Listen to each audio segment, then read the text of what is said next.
سوید بن نعمان رضی اللہ تعالیٰ عنہ نے خبر دی کہ فتح خیبر والے سال وہ رسول اللہ صلی اللہ علیہ وسلم کے ساتھ صحبہ کی طرف جو خیبر کے قریب ایک جگہ ہے پہنچے۔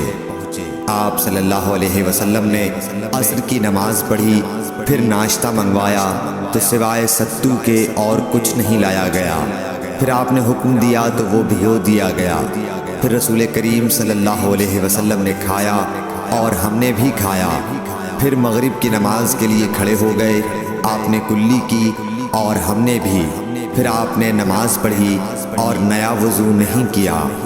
صحیح بخاری حدیث نمبر 209۔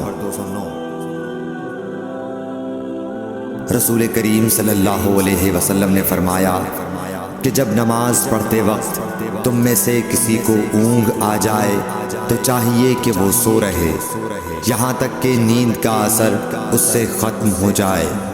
اس لیے جب تم میں سے کوئی شخص نماز پڑھنے لگے اور وہ اونگ رہا ہو تو وہ کچھ نہیں جانے گا کہ وہ خدا سے مغفرت طلب کر رہا ہے یا اپنے نفس کو بد دعا دے رہا ہے۔ صحیح بخاری حدیث نمبر 212۔ حضرت انس روایت کرتے ہیں کہ رسول کریم صلی اللہ علیہ وسلم ہر نماز کے لیے نیا وضو فرمایا کرتے تھے۔ میں نے کہا تم لوگ کس طرح کرتے تھے؟